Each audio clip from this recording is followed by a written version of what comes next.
Assalamualaikum warahmatullahi wabarakatuh. A'udzu billahi minasyaitonir rajim. Bismillahirrahmanirrahim. Alhamdulillahi rabbil alamin. Wal 'aqibatu lil muttaqin.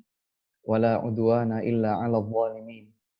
Asyhadu an la ilaha illallah wahdahu la syarikalah wa asyhadu anna Muhammadan 'abduhu wa rasuluhul mustafal amin. Allahumma salli wa sallim wa barik alaihi وعلى آله وصحبه أجمعين ومن تبعهم بإحسان إلى يوم الدين أما بعد. Apa kabar teman-teman semua di Jerman ya? Ada AR, ada M, ada Nadia, Prahardita, VN, Abu Abizar, Fadila, Lidiana, Intan Yola, Umu Anissa, Rakan, Diah, Lia, Putra, Kilua, Anwar, Kevin, Vika, Ilham, Ebin, Ade, Aprilia, Aya, dan barangkali nanti akan menyusul kebersamaan dengan kita di majelis yang mulia ini. Semoga Allah Subhanahu wa Ta'ala senantiasa memberikan keberkahan kepada kita semua, kepada usia dan waktu kita masing-masing, kepada keluarga kita, dan kepada setiap langkah yang kita upayakan untuk meraih kebahagiaan di dunia dan di akhirat kelak. Allahumma amin. Dan seiring dengan perjalanan kita bersama di awal bulan Ramadan 1441 Hijriah ini, maka sebagaimana dahulu Nabi Muhammad sallallahu alaihi wasallam menyambut dengan sukacita sekaligus menyampaikan kabar gembira kepada para sahabatnya, izinkan kami untuk bisa meneladani beliau dan menyampaikan kepada semua yang hadir di ruang virtual ini, marhaban ya Ramadan, ja'akum syahrullahil mubarak, Ramadan syahrun mubarak. Kita sambut dengan sukacita kedatangan bulan mulia yang agung dan istimewa ini. Sekaligus kami sampaikan kepada teman-teman yang ada di Jerman sana, sungguh telah datang kepada kita bulan Ramadan, bulan yang mulia. Di dalam beberapa riwayat, Nabi Muhammad SAW menjelaskan beberapa keistimewaan Ramadan dibandingkan bulan-bulan yang lain, sehingga Ramadan disebut sebagai bulan yang penuh dengan keberkahan, mubarak. Nabi bersabda, "Idza kana awwalu lailatin min Ramadan", apabila datang malam pertama bulan Ramadan, berarti tadi malam yang sudah kita lalui bersama, "Suffidatis syayatin wa maradatul jin", dibelenggu jin yang durjana, syaitan yang jahat dibelenggu. Wa futihat abwabul jannah falam yughlaq minha bab, dibuka seluruh pintu surga. Ada 8 pintu surga, semua dibuka. Dan tidak ada satupun pintu surga yang tertutup. Wa ghulliqat abwabun nar falam yuftah minha bab. Sebaliknya, seluruh pintu neraka ditutup dan tidak ada satu pintu neraka pun yang terbuka. Fayunadi munadin minas sama, dan ada yang berseru dari ketinggian di langit sana. Ya baghiyal khairi aqbil, wa ya baghiyal syarri aqsir. Wahai para pencari kebaikan, kemarilah, bergegaslah. Dan wahai para pelaku keburukan, hentikanlah. Walillahi utaqa'um minan nar wa dzalika fi kulli lailah. Dan ketahuilah bahwa Allah Subhanahu wa taala di bulan yang mulia dan penuh dengan keberkahan ini akan menentukan hamba-hamba yang dikehendakinya untuk dibebaskan dari belenggu api neraka, dan itu terjadi di setiap malam sepanjang Ramadan. Subhanallah. Allahu Akbar. Maka mari kita sambut bulan Ramadan yang penuh dengan kemuliaan dan keberkahan ini dengan sukacita, semangat, optimisme, dan penuh dengan ketergantungan kepada Allah Subhanahu wa taala, memohon kepada Allah semoga Allah Subhanahu wa taala menjadikan Ramadan kita kali ini lebih baik daripada Ramadan kita sebelumnya. Allahumma amin. Selain ada kewajiban shiyam yang Allah Subhanahu wa taala jadikan sebagai salah satu dari rukun Islam, puasa Ramadan wajib bagi setiap muslim dan muslimah yang tidak terhalangi dengan penghalang puasa seperti safar atau sakit atau kondisi serupa lainnya. Maka semoga Allah Subhanahu wa taala menjadikan kita sebagai hamba-hamba yang mendapatkan taufik dari Allah Subhanahu wa taala di sepanjang bulan yang penuh berkah ini. Teman-teman sekalian yang semoga senantiasa dikasihi oleh Allah Subhanahu wa taala. Insyaallah dalam beberapa pertemuan jarak jauh seperti saat ini kita akan bersama-sama berada di sebuah majelis ilmu. Sebelum lebih lanjut, izinkan kami untuk mengingatkan ada sebuah hadis yang memberikan kabar gembira kepada kita semua. Suatu ketika Nabi Muhammad sallallahu alaihi wasallam melihat sebagian dari para sahabatnya duduk di masjid. Mereka duduk-duduk. Mereka berkumpul duduk-duduk di masjid. Kemudian Nabi sallallahu alaihi wasallam yang melewati mereka, beliau bertanya kepada mereka, "Ma ajlasakum?" Apa yang membuat kalian duduk-duduk di sini? Ternyata jawaban para sahabat radhiyallahu taala anhum adalah natadzakarul Islam wa ma mannallahu alaina min ni'am. Kami duduk di sini untuk saling mengingatkan kenikmatan Islam yang telah Allah Subhanahu wa taala anugerahkan kepada kami, sekaligus kami mengulang-ulang dan mengkaji tentang tuntunan Islam. Dengan jawaban dari para sahabat tersebut, Nabi lebih lanjut menyatakan, Allah ma ajlasakum illa dzalik. Bersumpahlah atas nama Allah, kalian benar-benar tidak duduk kecuali untuk tujuan tersebut. Maka para sahabat menyatakan, Wallahi ma ajlasana illa dzalik. Wahai Rasul, demi Allah, tidaklah yang membuat kami duduk bersama di sini kecuali hal tersebut. Kami ingin mengingat nikmat Allah Subhanahu wa taala berupa hidayah Islam, sekaligus kami ingin mempelajari segala sesuatu yang diajarkan oleh Islam di majelis ini. Kemudian sebagai pamungkasnya Nabi Shallallahu alaihi wasallam menyatakan, demi Allah, tidaklah aku meminta kalian untuk bersumpah kepada Allah karena aku tidak percaya kepada kalian. Bukan. Bukan aku tidak percaya sehingga aku meminta kalian untuk bersumpah terlebih dahulu terhadap kebenaran jawaban kalian tadi. Akan tetapi yang membuatku meminta kalian untuk bersumpah adalah karena baru saja malaikat Jibril alaihi salam mendatangiku dan mengabarkan bahwa Allah Subhanahu wa taala telah membanggakan kalian di hadapan para malaikat. Subhanallah. Teman-teman sekalian ya yang ada di Jerman. Semoga kebersamaan kita meskipun bukan duduk di sebuah majelis, alhamdulillah Allah berikan kita nikmat kemajuan teknologi seperti saat ini. Kita memang tidak duduk bersama di satu ruang, tapi kita berada di satu ruang virtual. Kita tidaklah duduk dan bersama dalam ruang virtual ini kecuali untuk semakin meningkatkan rasa syukur kita kepada Allah Subhanahu wa taala atas nikmat Islam, sekaligus kita akan mempelajari tuntunan-tuntunan Islam yang Allah Subhanahu wa taala gariskan di dalam Al-Qur'an dan diajarkan oleh Nabi Muhammad sallallahu alaihi wasallam di dalam sunnah-sunnahnya.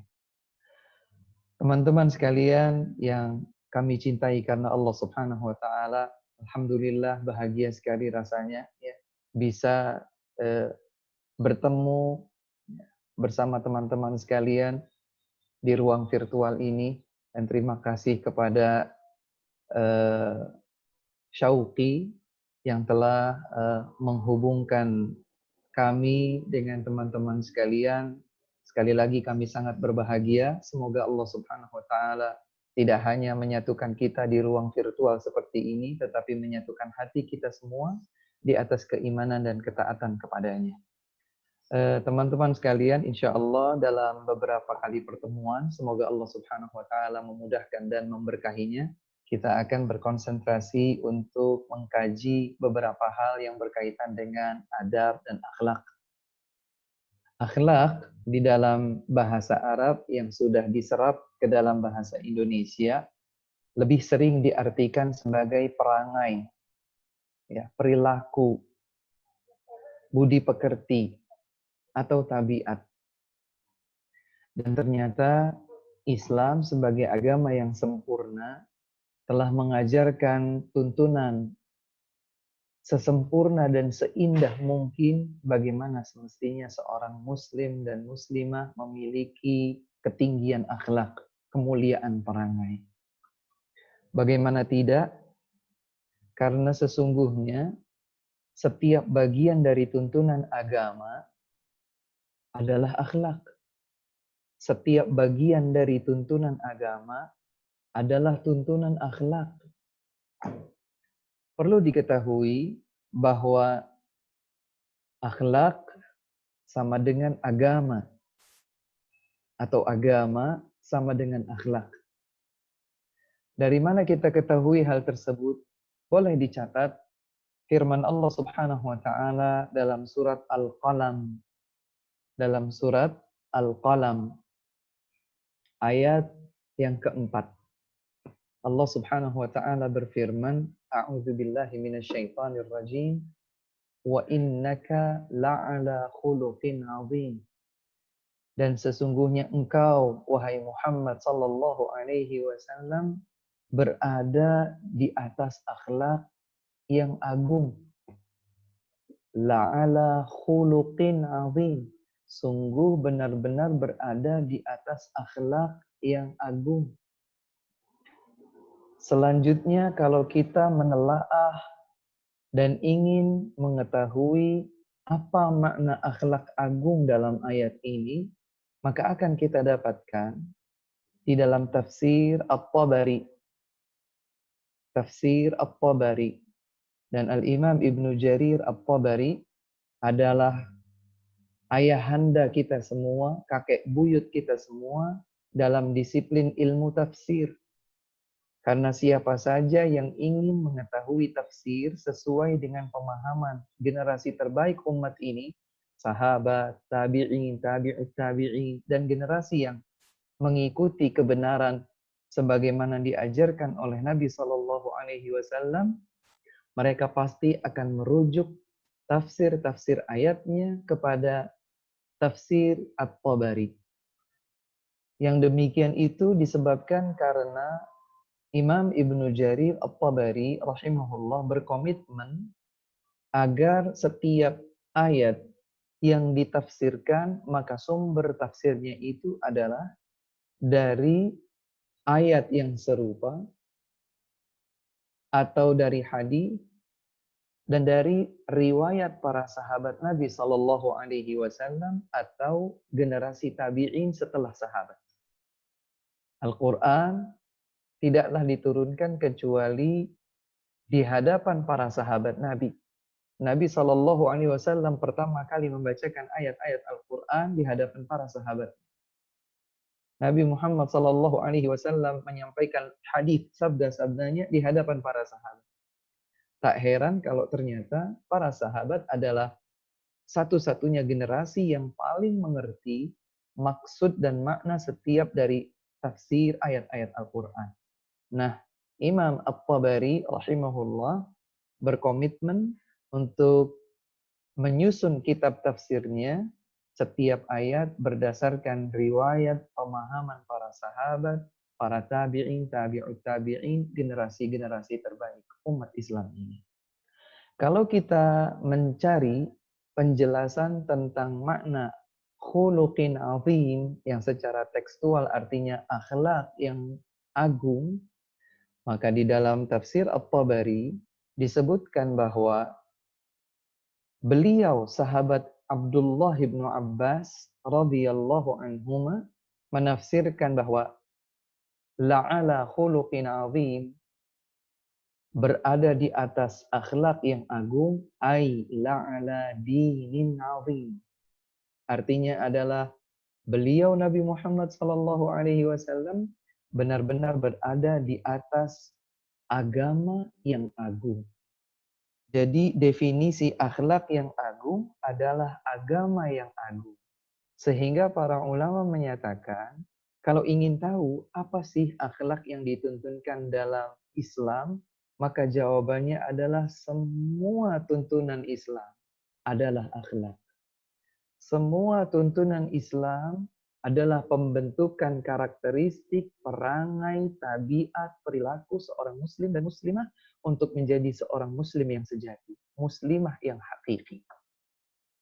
Oleh sebab itu, teman-teman sekalian yang ada di sana, kalau kita ingin mempelajari akhlak yang dituntunkan Islam, maka kita sudah berada di atas sebuah kebaikan yang besar. Kenapa? Karena artinya kita akan belajar tentang semua tuntunan. Apakah tuntunan itu bersifat atau memiliki ruang lingkup akidah, ataukah tuntunan itu memiliki ruang lingkup akhlak, ibadah, apakah ruang lingkupnya adalah muamalah, hubungan interaksi sosial, atau yang lain. Maka kita belajar tentang Islam, kemudian kita amalkan, akan terbentuklah kepribadian akhlak sebagaimana dicerminkan oleh Nabi Muhammad sallallahu alaihi wasallam karena beliau telah dinyatakan oleh Allah Subhanahu wa taala, dilegitimasi, bahkan diberikan garansi oleh Allah Subhanahu wa taala bahwa Nabi Muhammad sallallahu alaihi wasallam telah benar-benar berada di atas akhlak yang agung, di atas tuntunan agama yang luhur. Dan oleh sebab itu pula Nabi Muhammad sallallahu alaihi wasallam pernah menyatakan di dalam sebuah hadis yang sahih diriwayatkan oleh Al-Bukhari dalam kitab Al-Adabul Mufrad bahwa beliau Nabi Muhammad sallallahu alaihi wasallam bersabda menyatakan innama bu'itsu liutammima salihal akhlaq. Sesungguhnya tidaklah aku diutus kecuali untuk menyempurnakan akhlak. Sesungguhnya hanyalah aku diutus untuk menyempurnakan akhlak. Allahu Akbar. Ungkapan Nabi Shallallahu Alaihi Wasallam ini seakan menggarisbawahi visi utama kenabian Rasulullah Shallallahu Alaihi Wasallam adalah untuk memperbaiki akhlak, untuk menyempurnakan akhlak. Coba teman-teman sekalian, kita telaah dengan singkat saja. Apakah Nabi Shallallahu Alaihi Wasallam hanya mengajarkan bagaimana bersosial? Apakah beliau mengajarkan tentang prinsip berkeyakinan? Iya. Apakah beliau mengajarkan kepada kita tentang fikih, bagaimanakah melaksanakan salat, bagaimana membayar zakat, bagaimana berpuasa Ramadan? Iya. Apakah Nabi Shallallahu Alaihi Wasallam menuntun kita bagaimana berjual beli, berinteraksi sosial, berkomunikasi dengan seorang non-muslim, menghadapi orang-orang yang tidak sama imannya dengan kita? Nyata iya. Berarti Nabi Shallallahu Alaihi Wasallam tidak hanya mengajarkan kepada kita akhlak yang berarti hanya pada bagaimana berperilaku terhadap sesama. Lebih daripada itu, Nabi Shallallahu Alaihi Wasallam mengajarkan kepada kita semua tuntunan. Apakah yang berkaitan dengan prinsip keyakinan, apakah yang berkaitan dengan pelaksanaan ibadah fikih, apakah yang berkaitan dengan interaksi sosial, adab, dan lain sebagainya. Maka bersyukurlah kita kepada Allah Subhanahu wa taala yang telah memberikan kepada kita taufik menggerakkan masing-masing di antara hati kita untuk mengkaji Islam, dan spesifik kita akan mempelajari tentang akhlak. Maka sebetulnya kalau dikaji hanya dalam 9 kali pertemuan dengan durasi kurang lebih 1 sampai 1,5 jam, ya bisa teman-teman sendiri jawab apakah itu sudah cukup kita mempelajari tentang seluruh tuntunan Islam yang berarti seluruh tuntunan akhlak dalam agama mulia ini? Jawabannya tentu tidak. Oleh sebab itu, insya Allah dalam 9 kali pertemuan, kita akan sedikit demi sedikit mengkaji dan mempelajari hal-hal yang bersifat dasar atau prinsipil tentang akhlak. Teman-teman sekalian yang dimuliakan Allah Subhanahu wa taala, boleh dicatat karena hadis yang akan saya sampaikan kepada teman-teman adalah hadis yang sekaligus memberikan kabar gembira dan motivasi kepada kita semua. Hadis ini diriwayatkan oleh Imam Muslim dengan sanad yang sahih tentunya. Dari sahabat mulia Abdullah bin Amr bin Al-As radhiyallahu taala anhuma. Suatu ketika Abdullah bin Amr bin Al-As radhiyallahu anhuma menyampaikan sebuah hadis Nabi sallallahu alaihi wasallam yang cukup panjang. Dan di bagian akhir dari hadis panjang tersebut, Nabi sallallahu alaihi wasallam menyatakan, "Faman ahabba an yuzahzaha 'anil nar wa yudkhalal jannah falta'tihi maniyatuhu wa huwa yu'minu billahi wal yawmil akhir wal ya'ti ilan nasil ladzi yuhibbu an yu'ta ilaihi."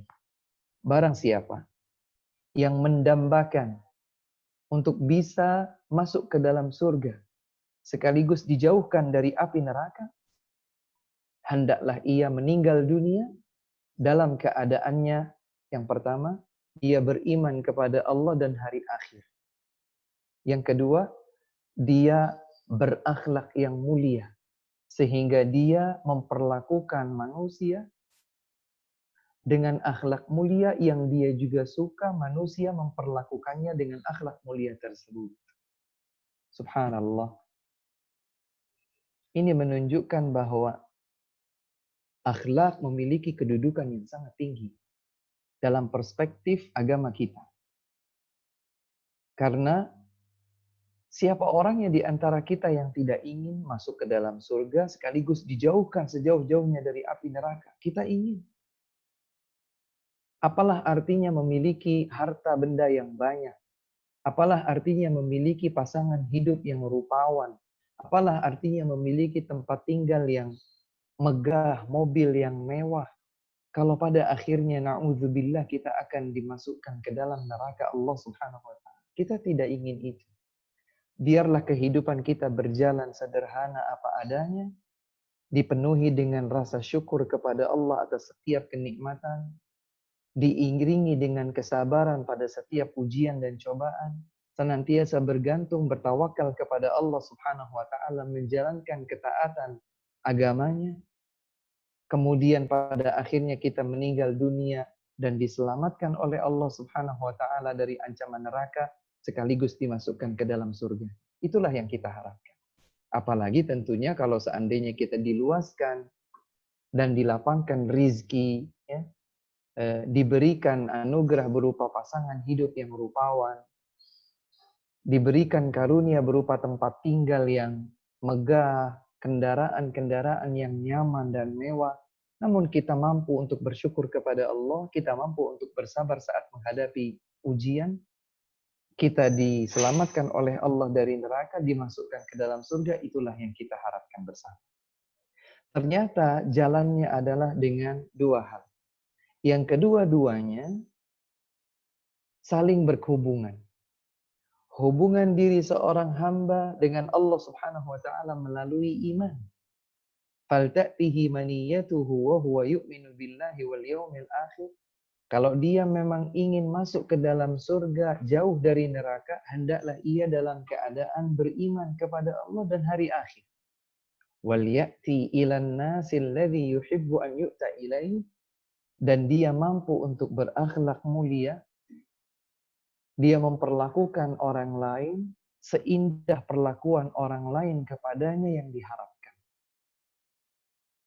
Teman-teman sekalian yang dimuliakan Allah Subhanahu wa taala, maka akhlak memiliki kedudukan yang sangat agung, yang sangat luhur, mulia di dalam agama kita. Dan perlu disampaikan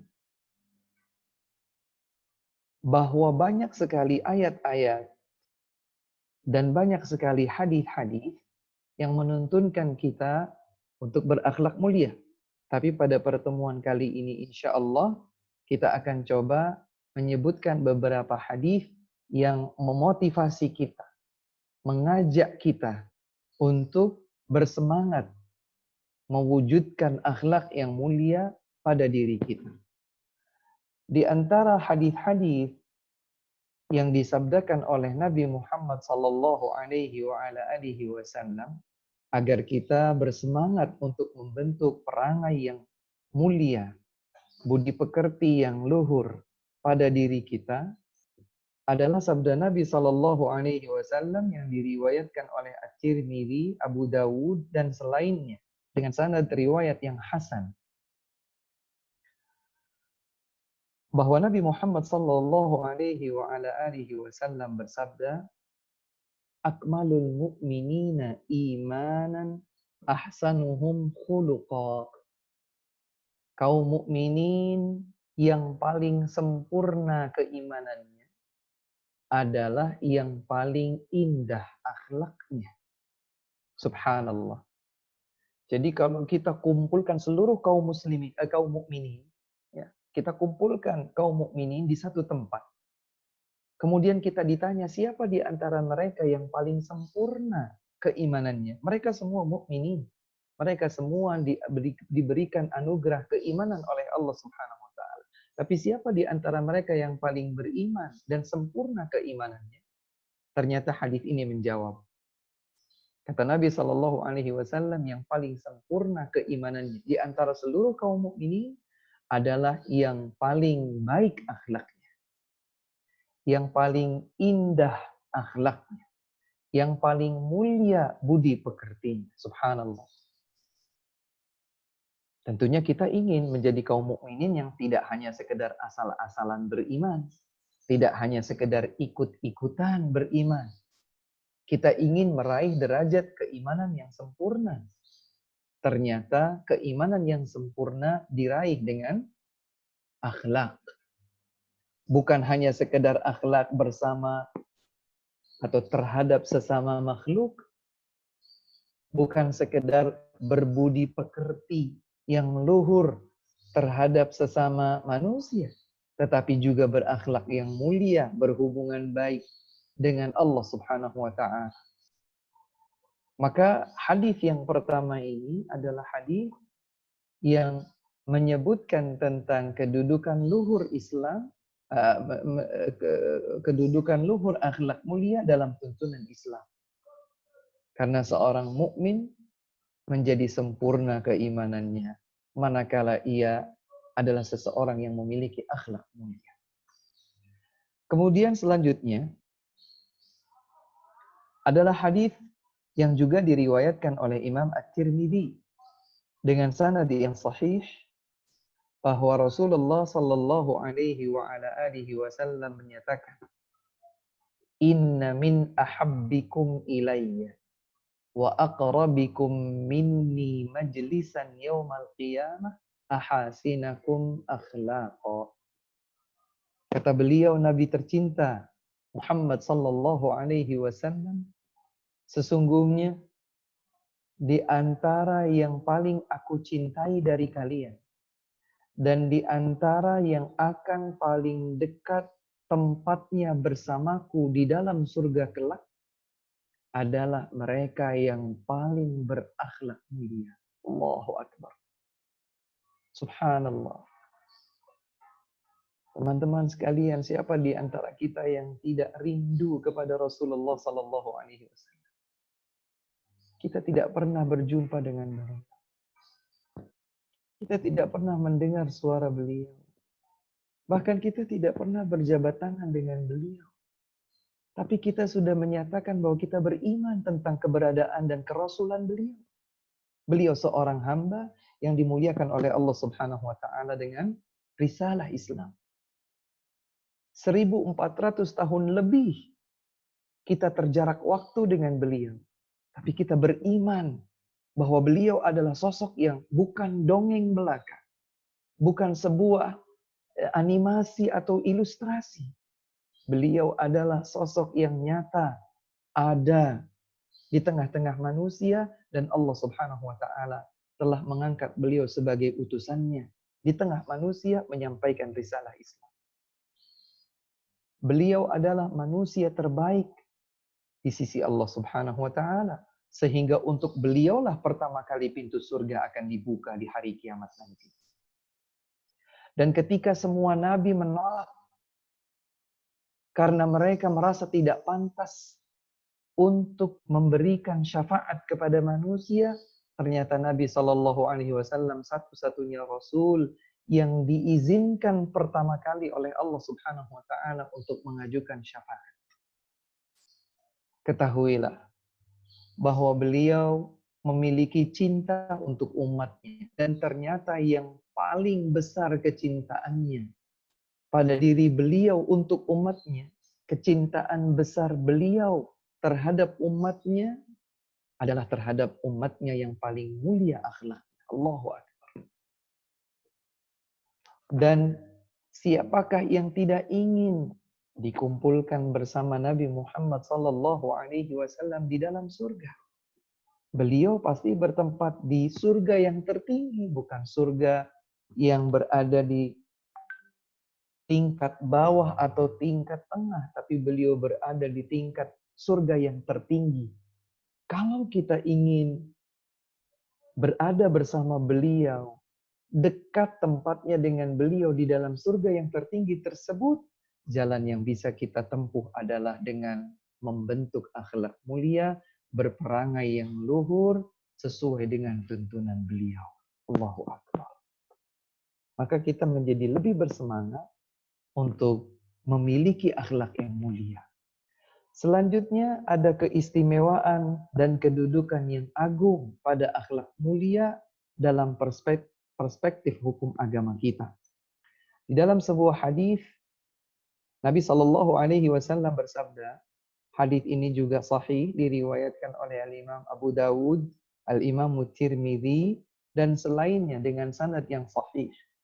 Beliau Rasulullah Shallallahu Alaihi Wasallam bersabda, "Ma min syai'in athqalu fi mizanil 'abdil mu'min yaumal qiyamati min husnil khuluq wa innallaha la yubghidul fahishal badi." Kata Nabi Shallallahu Alaihi Wasallam, tidak ada sesuatu pun yang dapat memberatkan timbangan seorang hamba mukmin di hari kiamat nanti. Teman-teman sekalian yang ada di Jerman, kita tahu bahwa di akhirat akan ada perhitungan dan sekaligus ada timbangan. Mungkin kita sudah menghafalnya. Ayat Allah Subhanahu wa taala dalam surat Al-Qari'ah. Allah Subhanahu wa taala berfirman, "A'udzu billahi minasy syaithanir rajim. Bismillahirrahmanirrahim. Al-Qari'ah. Mal Qari'ah? Wa ma adraka mal Qari'ah?" Tentang hari kiamat. Kemudian digambarkan oleh Allah Subhanahu wa taala, "Yauma yakunun nasu kal farashil mabthuth wa takunul jibalu kal ihnil manfush." Hari kiamat adalah hari berguncangnya dunia ini. Bumi ini akan berguncang, bergetar dan mengeluarkan isinya. Sehingga manusia nanti akan terlempar ke sana dan ke sini, seringan berterbangannya hewan-hewan kecil. Demikian pula gunung-gunung yang besar akan terhempaskan ke sana dan kemari. Kemudian Allah Subhanahu wa taala menyatakan, "Faman thaqulat mawazin fahuwa fi 'ishatir radiyah." Siapa yang timbangan amal kebaikannya berat dengan amal saleh, maka dia akan berada pada kehidupan yang membahagiakan di dalam surga. Wa man khaffat mawazin, namun barang siapa yang timbangan amal kebaikannya, kesalihannya ringan, tidak berat, fa ummuhu hawiyah, maka tempat tinggalnya adalah di hawiyah. Wa ma adraka ma hiya? Tahukah engkau apa itu hawiyah? Narun hamiyah, neraka yang menyala-nyala. Dari sini diketahui bahwa di hari kiamat ada timbangan. Barang siapa yang timbangan amal kebaikannya lebih berat, maka dia pasti berada dalam kehidupan yang membahagiakan di dalam surga. Sebaliknya, siapa yang timbangan amal salehnya ringan, tidak berat, maka dia akan berada di dalam penyesalan dan kesengsaraan siksa neraka. Hadis ini lebih lanjut menjelaskan bagaimanakah caranya seorang hamba mukmin bisa memberatkan timbangan kebaikannya di sisi Allah Subhanahu wa taala. Kata Nabi Shallallahu alaihi wasallam, tidak ada sesuatu pun yang dapat memberatkan timbangan amal kebaikan seorang mukmin di sisi Allah Subhanahu wa taala lebih berat daripada akhlak yang mulia. Mungkin sebagian orang bertanya, "Ustaz, bukankah yang paling berat timbangannya di sisi Allah Subhanahu wa taala sebagai sebuah amal salih adalah tauhid?" Benar. Dan tauhid adalah bagian dari akhlak yang mulia. Ketika seorang hamba tidak bertauhid kepada Allah, tidak mengesahkan Allah Subhanahu wa taala, tidak menjadikan ibadahnya hanya tertuju kepada Allah Subhanahu wa taala, berarti dia belum berakhlak yang mulia. Tadi sudah disebutkan bahwa akhlak yang mulia itu memiliki ruang lingkup yang luas.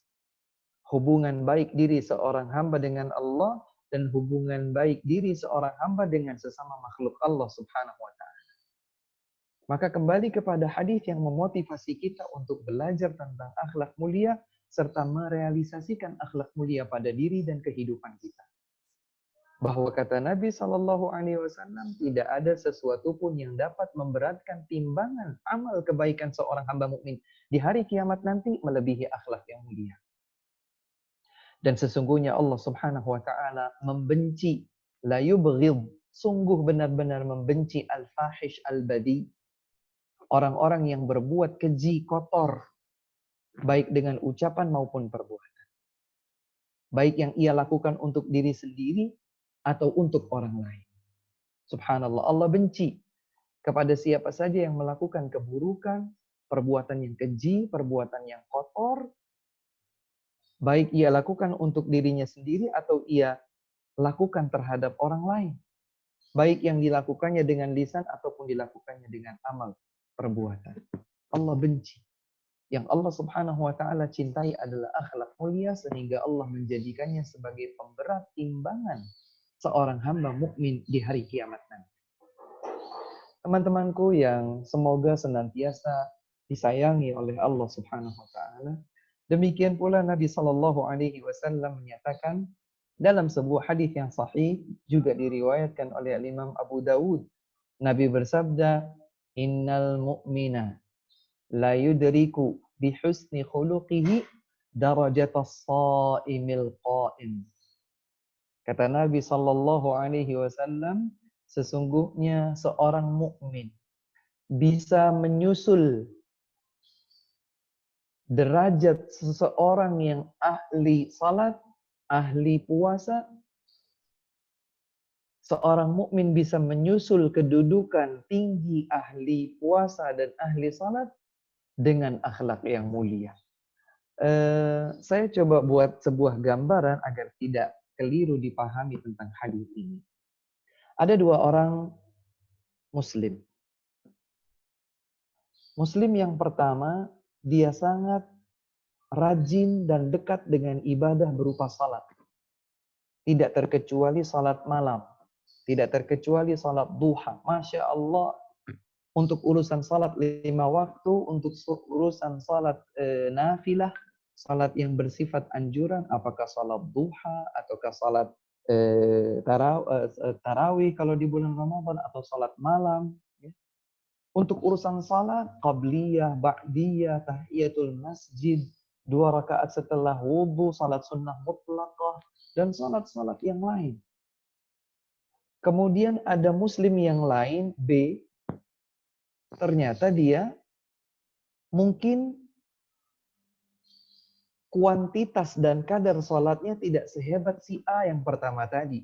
Tapi si B ini adalah ahli puasa. Bukan hanya puasa bulan Ramadannya ia jalankan sebaik mungkin. Ia juga menjalankan puasa-puasa bersifat anjuran atau sunnah yang lainnya. Puasa Senin Kamis misalnya dia jalankan, puasa Daud dia jalankan, puasa 3 hari di setiap bulan Hijriyah, Ayyamul Bir dia jalankan, puasa Ashura dia jalankan, puasa Tasu'a dia jalankan, puasa Arafah dia jalankan, dan semua anjuran puasa, Masya Allah. Sehingga si A tinggi derajatnya di sisi Allah Subhanahu wa taala dengan salatnya, si B tinggi derajatnya di sisi Allah Subhanahu wa taala dengan puasa. Ini dengan salat, ini dengan puasa. Maka Nabi Shallallahu alaihi wasallam menyatakan, ada seorang mukmin, mungkin level salatnya tidak seperti si A, level puasanya tidak seperti B. Dia salatnya hanya salat 5 waktu, dilengkapi dengan qabliyah dan ba'diyah. Sungguh dia telah menjalankan yang wajib, dia telah menyempurnakan dengan yang nafilah, tapi dari sisi kuantitas mungkin tidak sehebat si A.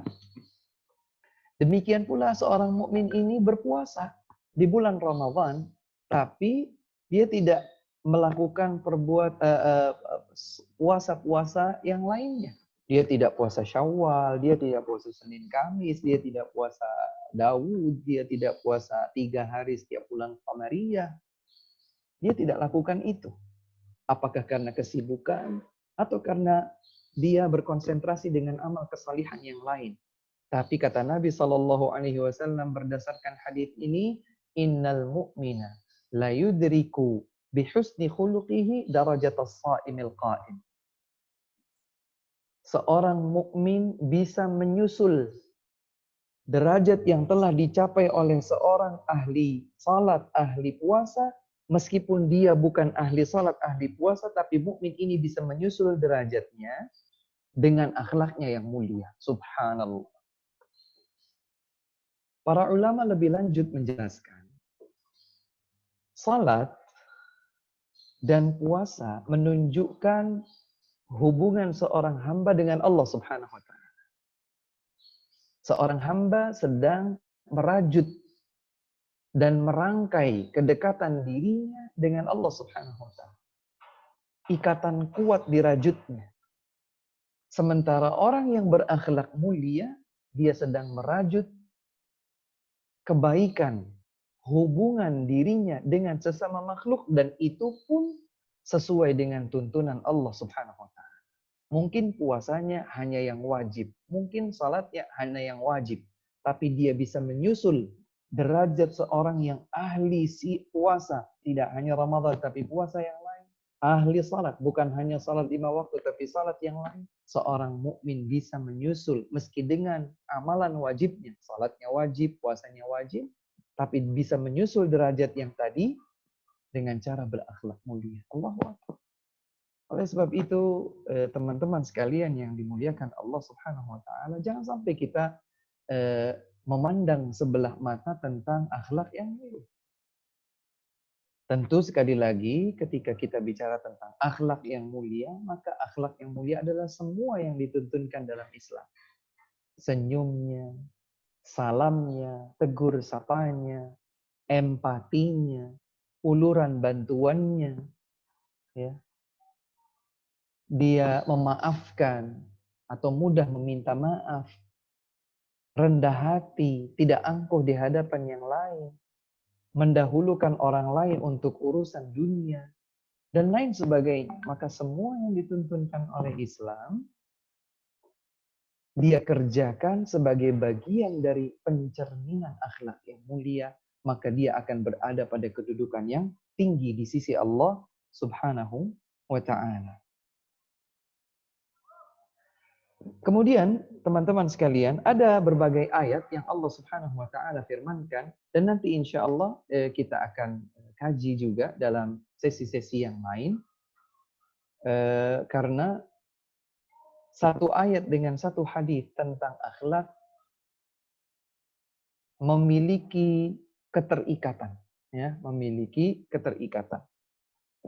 Sebetulnya saya sudah mencoba untuk menyusun dalam 9 kali pertemuan apa saja yang akan kita bahas pada pertemuan-pertemuan sampai pertemuan yang ke-9. Nah, ini adalah pertemuan kita yang pertama tentang keagungan akhlak dalam Islam, bagian yang pertama. Insya Allah pada pertemuan berikutnya ada keagungan akhlak dalam Islam, bagian yang kedua. Selanjutnya ada ragam perangai manusia, insya Allah ini juga akan kita bahas. Kemudian ada keteladanan akhlak yang ada pada diri Rasulullah Sallallahu Alaihi Wasallam. Kita akan bercermin bagaimanakah diri kita di hadapan keteladanan indah akhlak Nabi Muhammad Sallallahu Alaihi Wasallam. Kemudian ada kajian tentang wasiat pesan mulia Luqman Al-Hakim, sampai-sampai Allah Subhanahu wa taala menyebutkan nama Luqman untuk surat. Ya, Allah Subhanahu wa taala menyebutkan nama Luqman Al-Hakim di dalam Al-Qur'an. Sehingga di dalam Al-Qur'an kita dapatkan ada surat bernama surat Luqman. Kemudian ada 10 wasiat abadi bagian 1, ada 10 wasiat abadi bagian kedua. Kemudian pada pertemuan yang ke-8 kita akan mengkaji tentang doa-doa seputar akhlak, dan bagian yang ke-9 kita akan konsisten di atas jalan kebaikan akhlak yang mulia. Pada 9 pertemuan tersebut akan kita coba bahas satu persatu ayat-ayat dan hadis-hadis yang berhubungan dengan hal ini.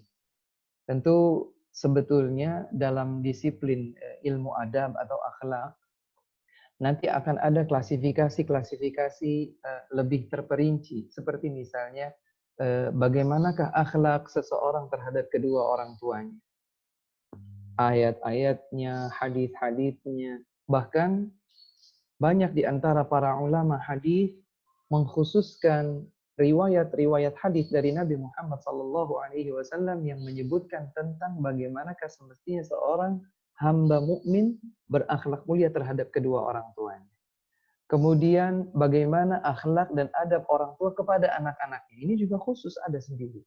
Kemudian bagaimana akhlak seorang suami kepada istrinya, sebaliknya seorang istri kepada suaminya. Bagaimana akhlak seseorang kepada tetangganya, bagaimana akhlak seseorang kepada non-muslim, bagaimana akhlak seseorang kepada yang lebih tua, kepada yang lebih muda, kepada pembantu, pelayannya, kepada atasannya, kepada pemimpinnya, kepada bawahannya, dan seterusnya. Tentu saja untuk mengkaji ini semua tidak cukup ya 9 kali pertemuan, tetapi pada 9 kali pertemuan ini insya Allah kita akan mengkaji hal-hal yang lebih prinsipil terlebih dahulu untuk mengokohkan kita semua tentang akhlak. Jika Allah Subhanahu wa taala panjangkan usia kita, Allah Subhanahu wa taala berkahi waktu kita, semoga Allah Subhanahu wa taala bisa mempertemukan kita kembali untuk lebih intensif mengkaji tentang satu persatu tuntunan akhlak yang lebih spesifik dalam ruang lingkup yang khusus. Kiranya demikian materi yang disampaikan.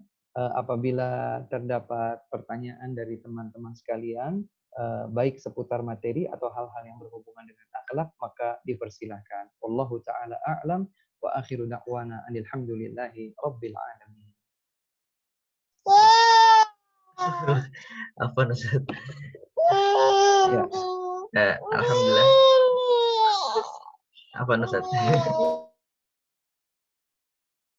Masya Allah. Ya. Ikut bangun sahur. Jazakumullah khairan Ustaz. Masya Allah. Wa jazakumullah khairan.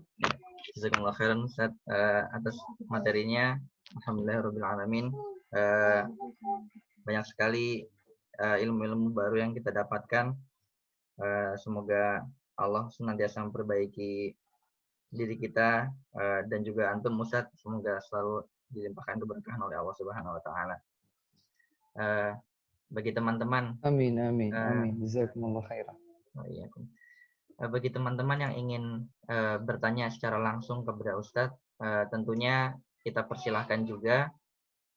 Tapi untuk terlebih dahulu mengacungkan tangannya melalui fitur raise hand supaya saya bisa tahu siapa yang duluan mengacungkan tangan, lalu akan kita persilahkan untuk bertanya secara langsung.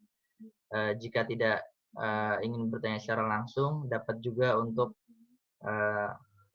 menggunakan fitur chatting, jadi tinggal ditulis saja pertanyaannya, insya Allah kita bacakan. Kemudian Ustadz, ini sudah masuk pertanyaan pertama. Assalamualaikum Ustadz, Assalamualaikum. Dari Akhri Handono Aditama, izin bertanya mengenai keutamaan akhlak mulia yang bisa menyamai derajat ahli saum dan ahli sholat. Sebagaimana pada sholat dan saum, ada standar minimumnya, yaitu memang keduanya adalah amalan wajib.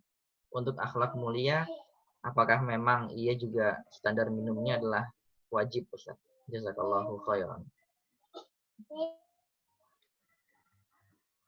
Wa jazakumullahu khairan.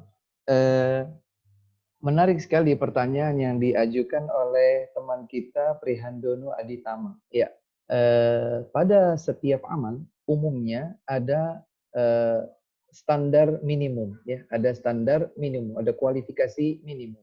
Pada salat misalnya ada amalan wajibnya, pada puasa ada amalan wajibnya. Pada salat ada amalan yang bersifat anjuran yang artinya jika ditinggalkan juga tidak mengapa. Demikian pula pada saum. Ada hal-hal tertentu yang jika tidak dilakukan, entah karena halangan atau yang lain, maka juga tidak mempengaruhi keabsahan saumnya.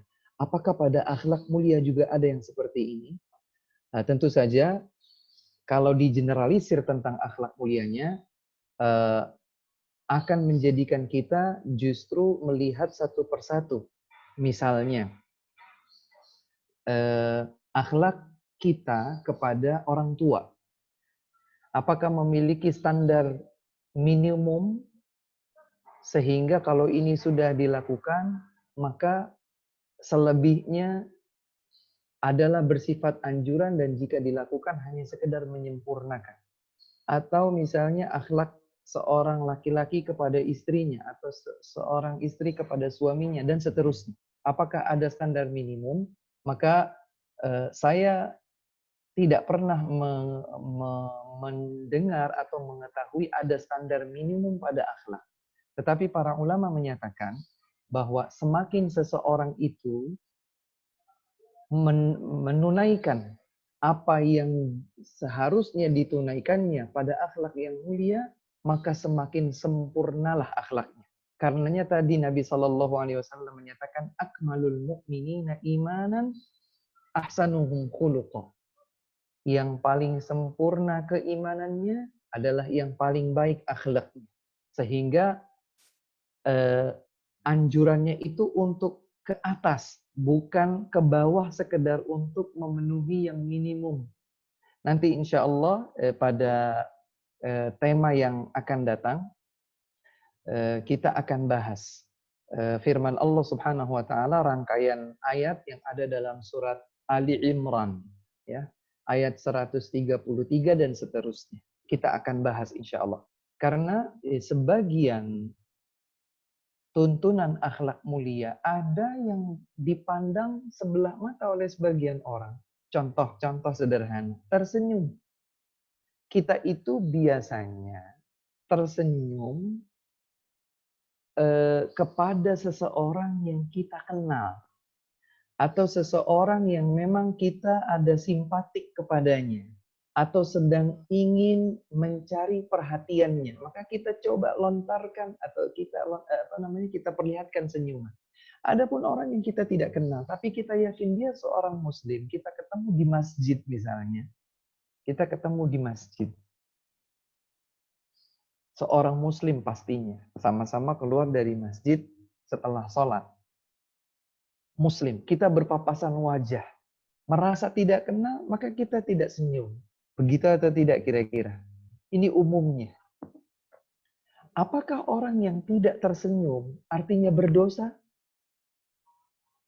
Kalau tidak tersenyumnya, jawabannya, kalau tidak tersenyumnya artinya bermuka masam sehingga menimbulkan prasangka buruk pada orang lain, maka muka masamnya bisa jadi bernilai dosa.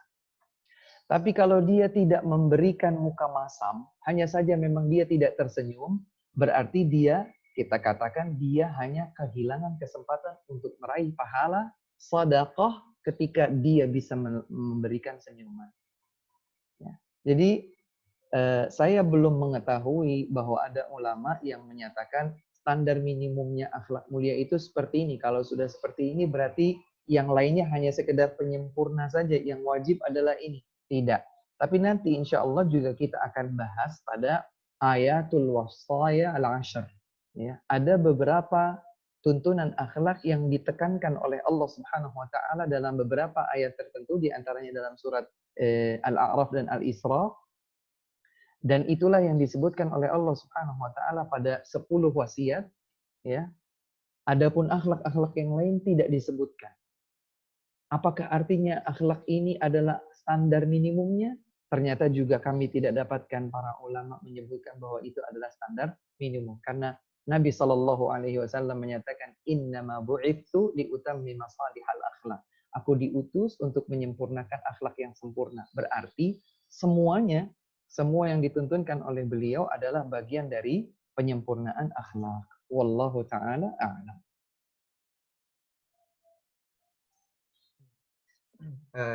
Jazakumullah khairan Ustaz. Kemudian Jazakumullahu khairan. ini ada saudara kita yang ingin bertanya secara langsung dengan ID Zoom VN. Ya, tafadhol, kita persilahkan untuk menyalakan mic-nya. Makasih banyak. Assalamualaikum warahmatullahi wabarakatuh. Waalaikumsalam warahmatullahi wabarakatuh. Assalamualaikum Ustadz. Makasih banyak ilmu yang Waalaikumsalam warahmatullahi. Ya, izin nama saya Fembi Noverli Ustadz. Jadi mohon maaf itu masih pakai ID. Pertanyaan saya tadi kan waktu di awal Ustadz ada memberikan kesempatan untuk baca zikir pagi. Nah, dari saya kan kebetulan baru belajar membiasakan diri untuk baca zikir pagi. Terus ada beberapa referensi gitu yang di versi YouTube-nya A begini, YouTube B begini gitu. Ada beberapa lah, ada yang panjang, ada pendek. Tapi mereka juga mencantumkan sumber hadisnya gitu loh. Misal kayak baca tahlil atau tahmidnya gitu, atau misalnya baca subhanallah bihamdih ya gitu. Nah, ada beberapa yang mungkin pernah dapat di waktu kecil gitu ataupun ngaji gitu, kayak bacaan subhanallah bihamdihi, subhanallahil azim. Terus ada juga yang cuma subhanallah bihamdihi, terus bacanya misalnya 10 kali atau misalnya bacanya 100 kali. Nah, kaidah bacaan misalnya 10 atau misalnya 100 itu apakah harus ngikutin hadis yang disebutkan itu? Misalnya dia di terakhir itu mereka sebutin ada hadis riwayat Al-Hakim misalnya nomor 1 sekian baca 10 kali atau misalnya gitu. Itu pertanyaan nomor 1, Ustaz. Terus yang kedua mengenai amalan baik, akidah yang baik. Nah, misalnya nih, tadi kan Ustaz bilang kalau kita misalnya yang satu misalnya amalan baiknya tuh ibadah, rajin sholat segala macam. Nah, yang satu ibadahnya cuman berakhlak baik gitu. Terus kebetulan misalnya saya punya teman yang dia ya gitu, satu ibadah baik, terus yang B itu dia pendiam, dia introvert gitu. Tapi segala aktivitas dia maksudnya bantu apa segala macam. Pokoknya akhlaknya baik lah gitu. Apakah nanti gitu, ya saya wallahu alam ya gitu.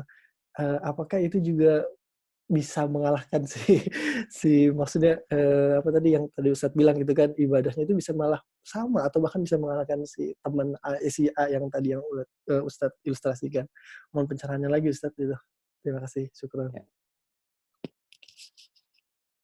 Afwan, barakallahu fiikum, Masya Allah, dengan rekan Fendi ya, Masya Ya, Allah. Ada 2 pertanyaan, yang pertama tentang zikir, yang kedua tentang kemuliaan akhlak mulia pada diri seseorang di hadapan yang lain.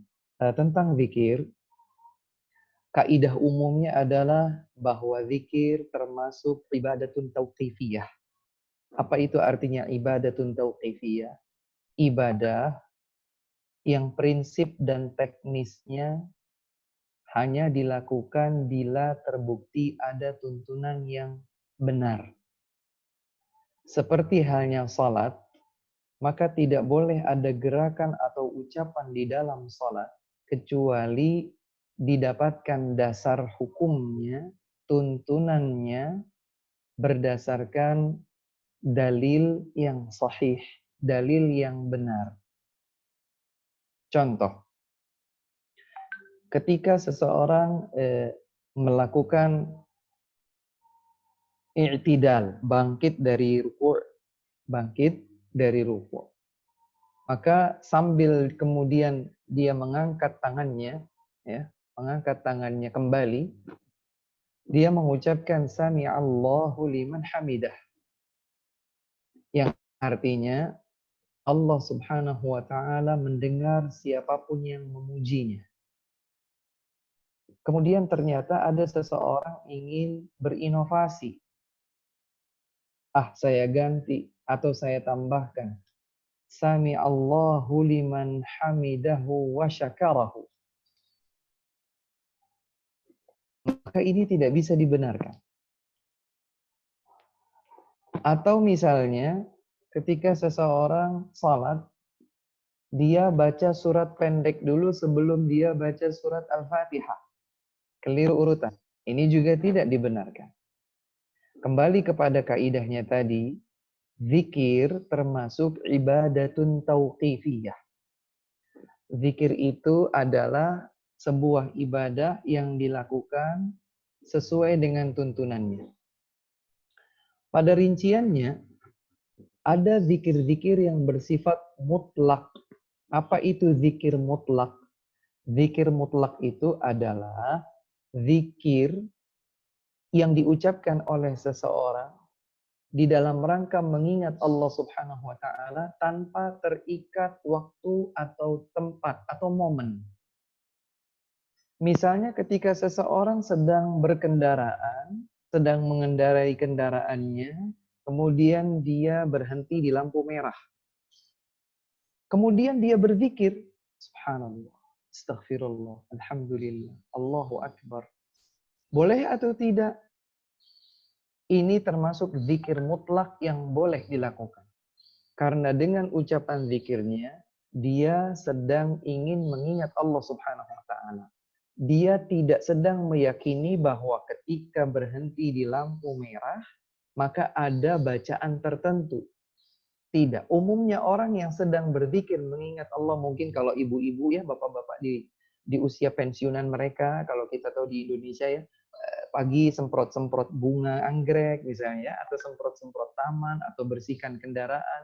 Maka sambil itu semua dilakukan oleh mereka, mereka membaca istighfar, astaghfirullah, subhanallah, la ilaha illallah, Allahu akbar. Tanpa meyakini bahwa zikir tersebut memang zikir yang diucapkan seiring dengan aktivitas yang sedang dikerjakan. Ini disebut zikir mutlak dan boleh. Dalilnya adalah firman Allah Subhanahu wa taala, ya ayyuhalladzina amanu dzkurullaha dzikran katsira. Wahai hamba-hamba yang beriman, berzikirlah kalian kepada Allah Subhanahu wa taala dengan zikir yang banyak. Maka zikir seperti ini disebut zikir mutlak, tidak terikat dengan waktu, tempat atau momen. Yang kedua adalah zikrun muqayyad. Zikir yang terikat dengan waktu, atau terikat dengan tempat, atau terikat dengan momen. Di antara contoh zikir yang terikat dengan waktu adalah zikir setelah salat. Maka zikir yang dibaca seperti hanya yang biasa kita baca setelah salat, tidak kita baca sebelum tidur. Tidak pula kita baca seperti itu ketika kita sedang misalnya di mana begitu. Tidak. Itu karena zikir yang dituntunkan oleh Nabi SAW beliau ucapkan setelah selesai salat. Demikian pula dengan zikir pagi dan sore. Ini termasuk zikir muqayyad. Zikir yang terikat dengan waktu atau momen, yaitu setelah salat subuh sampai terbitnya matahari. Sampai terbitnya matahari. Atau zikir sore, yaitu dari mulai tergelincirnya matahari ke arah barat, setelah melebihi bayangan dua kali tombak, ya, artinya waktu asar sampai terbenamnya matahari. Maka ini disebut zikir muqayyad. Nah, kaidah az-zikru tauqifi, zikir itu adalah ibadah yang tauqifiyah, yang hanya terbatas pada sesuai tuntunannya, berlaku pada zikir muqayyad. Nah, kembali kepada pertanyaan tadi rekan Fendi ya, bahwa zikir di pagi hari atau zikir pagi, yaitu yang kita baca selepas sholat subuh sampai momennya itu sampai terbitnya matahari, termasuk zikir muqayyad. Maka tidak kita lakukan kecuali dengan tuntunannya. Terbukti ada di dalam riwayat. Baik, yang dipertanyakan adalah seseorang mendapatkan dari misalnya lebih dari satu referensi, ternyata tuntunan zikirnya beda-beda. Ya, tuntunan zikirnya beda-beda. Mungkin beda bacaannya, mungkin beda urutannya, mungkin beda bilangan pengucapan zikirnya dan seterusnya. Lalu bagaimana? Apakah yang demikian ini boleh? Apalagi sebagian orang misalnya zikirnya sesuai dengan yang selama ini dihafalnya sejak kecil. Nah, maka kami ingatkan dalam hal ini hendaklah kita ketika berzikir, termasuk specifically adalah zikir pagi atau sore, zikir yang ditentukan atau dituntunkan oleh Nabi Muhammad SAW. Bagi seseorang yang belum mengetahui langkah-langkah untuk melakukan verifikasi validitas sebuah riwayat, ya keterangan yang dia dapatkan, misalnya bacalah zikir ini sesuai dengan riwayat Imam Al-Hakim, Imam At-Tabrani, Imam At-Tirmidzi, Imam Abu Dawud, Imam An-Nasai, dan seterusnya. Karena dia tidak memiliki kapasitas untuk melakukan validasi terhadap keabsahan hadis, riwayat, maka dia ikuti apa yang dia baca. Tapi bagi mereka yang memiliki kemampuan untuk melakukan validasi, apakah dengan mencari, apakah dengan bertanya, apakah dengan selektivitas mengikuti buku-buku yang penulisnya diketahui berkomitmen hanya menukilkan hadis-hadis yang sahih saja misalnya, maka itu dilakukan. Oleh sebab itu teman-teman yang baik melalui media sosial, jejaring media sosial ya, internet, atau mungkin ada bentuk-bentuk buku fisik, ya, bacaan zikir, coba lakukan setidaknya selektivitas ya, seleksi. Jika penulisnya diketahui atau setidaknya menyampaikan di dalam muqaddimah bukunya bahwa dia berkomitmen untuk hanya menukilkan riwayat-riwayat yang sahih dalam zikir, maka lakukan. Bisa diikuti. Namun apabila tidak ada dasarnya, ya, pokoknya dulu diajarkan seperti ini.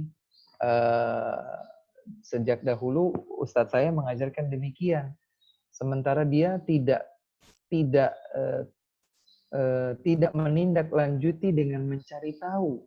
Apakah ini benar-benar telah dicontohkan oleh Nabi Muhammad SAW ataukah tidak? Ya, ini tentu saja berbeda. Antara seseorang yang berupaya untuk mencari kebenaran dengan yang tidak, tentu berbeda. Saya mengajak kepada teman-teman sekalian yang ada di sana untuk selektif terhadap tuntunan-tuntunan zikir dan doa.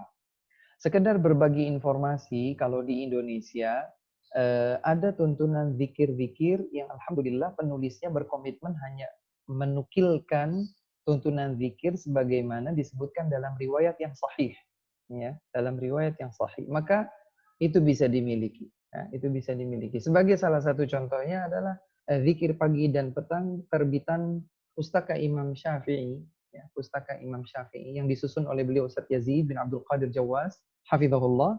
Maka beliau memiliki komitmen untuk mengumpulkan riwayat-riwayat yang sahihah dalam zikir pagi dan sore atau zikir ba'da shalah. Maka ini bisa dijadikan sebagai dasar. Sebetulnya ada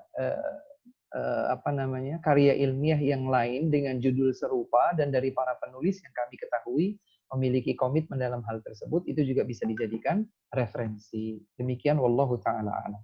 Adapun yang kedua tentang seseorang yang mungkin hanya berakidah baik tapi akhlaknya kurang, atau sebaliknya ada akhlak baik tapi saya tidak tahu sejauh mana kelurusan akidahnya. Kemudian ada seseorang yang akhlaknya baik dan lain sebagainya, apakah bisa menyusul derajat mereka tadi? Saya perlu garis bawahi kembali bahwa penilaian akhlak, penilaian baik atau tidaknya akhlak seseorang tidak hanya pada interaksi sosialnya saja. Saya ulangi, penilaian bahwa seseorang itu memiliki akhlak yang baik itu tidak hanya ketika dilihat hubungan interaksi sosialnya saja. Iya, itu memiliki porsi yang besar, tapi itu bukan satu-satunya standar. Ya, interaksi sosial bersama manusia itu bukan satu-satunya standar, meskipun dia memiliki porsi yang besar. Bagaimana misalnya seseorang, mohon maaf, dalam realita kehidupan, ini saya ketahui tidak sedikit ya dari jamaah yang bertanya baik secara langsung ataupun by phone ataupun dengan chat dan lain sebagainya. Keluhan misalnya pasangan hidupnya. Seseorang mengeluhkan suaminya misalnya. Suaminya itu kalau di luar rumah, Masya Allah, akhlaknya luar biasa hebat. Baik sekali. Ya. Terhadap orang lain, bertutur kata yang sangat santun. Dia senyumannya sangat memberikan kesan yang mendalam bagi orang lain. Mudah untuk membantu, mudah untuk memberikan maaf, dan lain sebagainya. Ternyata itu hanya berlaku pada dirinya di luar rumah. Apapun sebabnya, apapun alasan yang mendorongnya untuk melakukannya hanya di dalam rumah, hanya di luar rumah, ternyata di dalam rumah terhadap istrinya, terhadap anak-anaknya, dia tidak kurang seperti layaknya seekor singa di hadapan buruannya. Ya. Maka berarti orang tersebut memiliki standar ganda. Hubungan interaksi sosial bersama orang lain baik, hubungan interaksi sosial bersama orang terdekat di dalam rumahnya ternyata buruk. Makanya ada hadis Nabi SAW menyatakan khiyarukum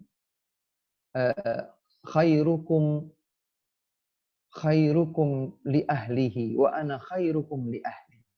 Yang paling baik di antara kalian adalah yang paling baik terhadap istrinya. Dan aku, kata Rasul Sallallahu Alaihi Wasallam, adalah yang paling baik terhadap istri-istriku. Artinya akhlak yang baik kepada seorang istri memiliki porsi yang dan kedudukan yang tinggi di dalam Islam. Ya. Sekali lagi bahwa hubungan interaksi sosial yang baik bukan satu-satunya standar, walaupun memang memiliki memiliki porsi yang besar sebagai sebuah penilaian. Dan ketika disebutkan akhlak, maka ini meliputi keseimbangan hubungan baik seorang hamba kepada Allah dan hubungan baik seorang hamba kepada sesama makhluk Allah. Adapun hadis yang tadi disebutkan, innal mu'mina la yudriku bi husni khuluqihi darajat as-sha'imil qa'im. Seorang mukmin bisa dengan akhlak mulianya, dia bisa menyusul derajat tinggi seseorang yang ahli ibadah dengan puasa ataupun sholat. Artinya mukmin ini bukan tidak sholat, dia sholat, tapi dia hanya lakukan yang wajib-wajib saja. Bukan kemudian dia tidak sholat, dia tidak puasa Ramadan, tapi akhlaknya baik. Oh berarti ini bisa menyusul. Oh enggak. Dia ini melakukan batasan wajibnya seperti sholat. Nah ini ada juga hubungan dengan pertanyaan yang tadi ya sebelumnya. Dia melakukan yang wajib-wajib pada sholatnya, pada puasanya. Ya. Dia tidak tinggalkan, dia tidak abaikan. Tapi ada orang yang sholatnya bukan hanya wajib, tapi juga sholat qobliyah, sholat ba'diyah, sholat ini, sholat itu, puasa dan demikian. Sehingga menyusul dari sisi sholat. Menyusul tingkatan atau menjadi lebih tinggi tingkatannya dengan sholat dan puasanya. Maka orang ini meskipun puasanya atau sholatnya hanya yang wajib saja, sehingga seakan dia tertinggal, dia bisa menyusul. Bukan dengan salat, bukan dengan puasa, tetapi dengan akhlak yang mulia. Dari sini kemudian para ulama menyatakan bahwa akhlak yang mulia, artinya interaksi yang mulia, akhlak perangai budi pekerti yang mulia, bisa bernilai baik di sisi Allah Subhanahu wa Ta'ala, seperti nilai baik salat dan puasa. Karenanya tadi saya sebutkan, salat dan puasa itu kan hubungan baik seorang hamba dengan Allah Subhanahu wa Ta'ala. Sementara akhlak mulia bisa berhubungan dengan orang lain, artinya sesama makhluk. Maka ternyata Allah Subhanahu wa Ta'ala menempatkan keduanya pada kedudukan yang sama. Ini menjaga hubungan baik dirinya dengan Allah Subhanahu wa Ta'ala, dan dia terus meninggi derajatnya dengan amalan-amalan yang bersifat anjuran atau nafilah, sementara yang ini dapat menyusul bukan dengan hal yang sama tetapi dengan akhlak yang mulia. Demikian wallahu taala a'lam.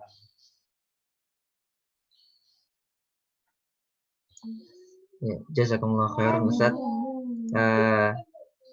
Ya, juga ada pesan dari Akh Fembi Noverli. Masya Allah, jazakumullah khairan Ustaz atas pencerahannya. Kemudian Ustaz, Barakallahu fiik. ada pertanyaan, tapi mungkin saya nggak tahu nih. Sebenarnya sudah agak terwakili tadi ya. Dari Akhrakan Abian Kurnia, Afwan Ustadz, jazakumullah khairan atas materinya. Semoga Allah jaga Ustadz dan keluarga, serta semua kaum muslimin di atas keimanan. Mohon Ustadz, bolehkah mengulang kembali hadis mengenai menyusul amalan sholat dengan saum? Karena tadi ada problem sinyal dan mungkin beliau tertinggal dalam mencatatnya.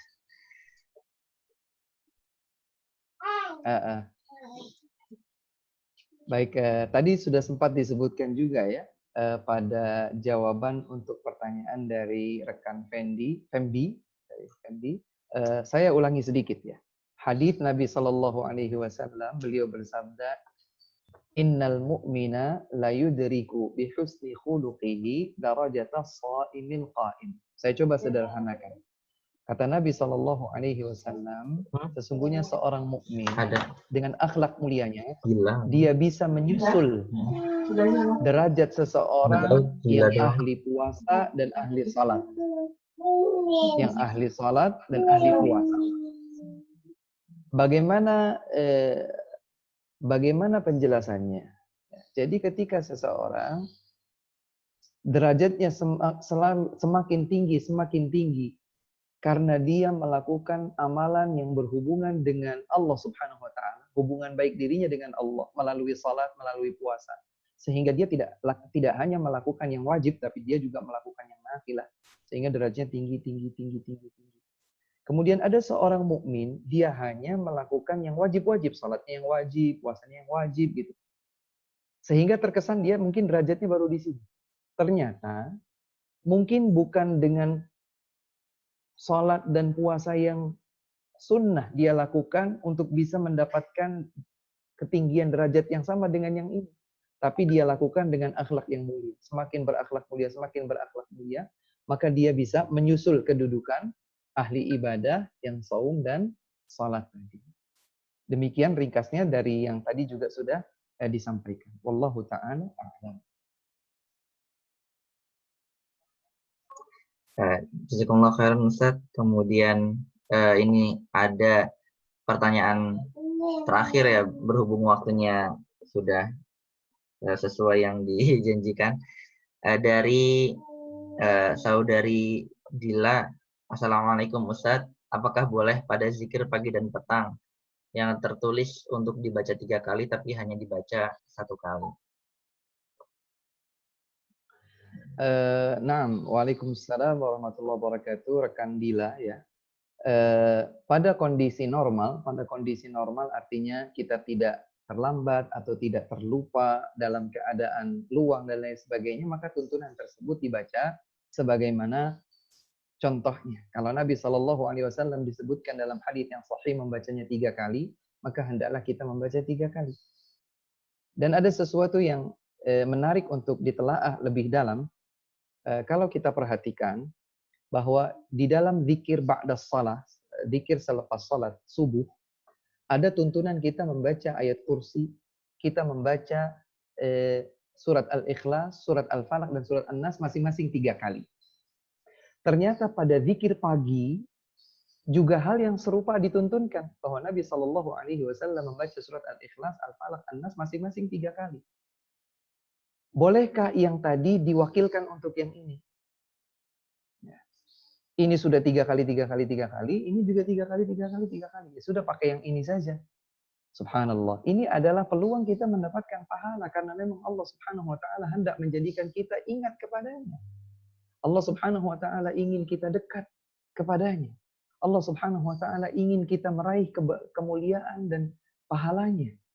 Maka sebagaimana dicontohkan oleh Nabi Shallallahu Alaihi Wasallam, maka itulah pula yang kita lakukan. Maka berupayalah dalam kondisi normal kita lakukan sebagaimana contoh. Tapi misalnya dalam keadaan kita sedang tergesa-gesa dan di tengah-tengah ketergesa-gesaan tersebut kita susah untuk berkonsentrasi, ya misalnya seperti itu. Atau ternyata kita itu terluput sehingga waktunya sebetulnya sudah hampir habis. Kalau saya baca reguler, maka waktunya tidak tercukupi. Kemudian saya baca satu kali. Allahu ta'ala a'lam. Semoga dalam kondisi-kondisi yang memang tidak seperti biasanya, semoga tidak mengapa. Tapi seseorang berupaya dalam keadaan normalnya, Allahu ta'ala a'lam, untuk dia mengikuti tuntunan Rasul Sallallahu Alaihi Wasallam. Dan sebagian ulama menyatakan bahwa urutan zikir pagi dan sore yang kita dapatkan misalnya dalam media yang tercetak, itu tidak harus seperti itu urutannya. Misalnya ada urutan 1, 2, 3, sampai 10. Kemudian ternyata kita sudah beberapa kali membacanya atau sengaja menghafalnya, kita hafal urutan 1 sampai 10. Suatu ketika hafalan kita terganggu, sehingga kita baru ingatnya yang ke-9, atau yang ke-7, atau yang ke-3, atau yang ke-5. Maka kita baca, meskipun secara tidak berurutan, tidaklah mengapa. Itulah yang dijelaskan oleh sebagian ulama tentang urutan zikir pagi dan petang. Adapun tentang jumlah bilangannya, maka dalam kondisi normal kita baca sebagaimana dicontohkan. Demikian wallahu ta'ala a'lam.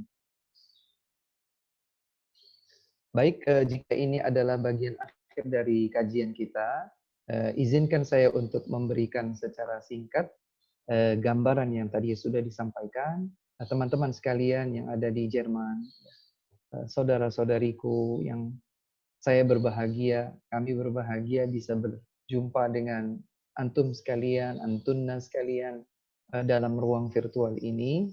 Semoga Allah Subhanahu wa taala sebagaimana mempertemukan kita di atas Islam, di atas iman, di atas nikmat ilmu. Semoga Allah Subhanahu wa taala menyatukan kita semua kelak di dalam surga yang tertinggi Al-Firdaus. Apa yang tadi disampaikan berhubungan dengan keagungan akhlak dalam agama kita, agama Islam. Nah, Allah Subhanahu wa taala menjadikan akhlak adalah agama, agama adalah akhlak. Semua yang dituntunkan di dalam agama Islam adalah akhlak. Karenanya Nabi Shallallahu Alaihi Wasallam telah dijadikan oleh Allah Subhanahu Wa Taala sebagai manusia dengan akhlak yang paling agung. Dan Nabi Shallallahu Alaihi Wasallam menyatakan bahwa beliau tidaklah diutus kecuali untuk menyempurnakan tuntunan akhlak. Dan kita sudah dengarkan bersama tadi beberapa hadis yang menyebutkan tentang keutamaan akhlak, bahwa akhlak yang mulia menunjukkan kesempurnaan iman. Akhlak yang mulia dapat menjadikan seorang hamba lebih dicintai oleh Rasul dan lebih berpeluang tempatnya berada dekat dengan Rasul Sallallahu Alaihi Wasallam di surga. Dan akhlak yang mulia dapat memperberat timbangan amal kesalihan seorang hamba di hari kiamat kelak. Dan akhlak mulia seorang hamba dapat menjadikan ia berbahagia karena ia menjadi berada pada kedudukan yang tinggi di sisi Allah Subhanahu wa taala untuk mendapatkan balasan kebaikannya. Semoga Allah Subhanahu wa taala memberikan taufiknya kepada kita semua untuk senantiasa bersemangat berakhlak mulia. Berakhlak mulia kepada Allah Subhanahu wa taala dan berakhlak mulia kepada sesama manusia. Dan semoga Allah Subhanahu wa taala memberikan kepada kita taufik agar kita istiqamah berada di atas jalannya.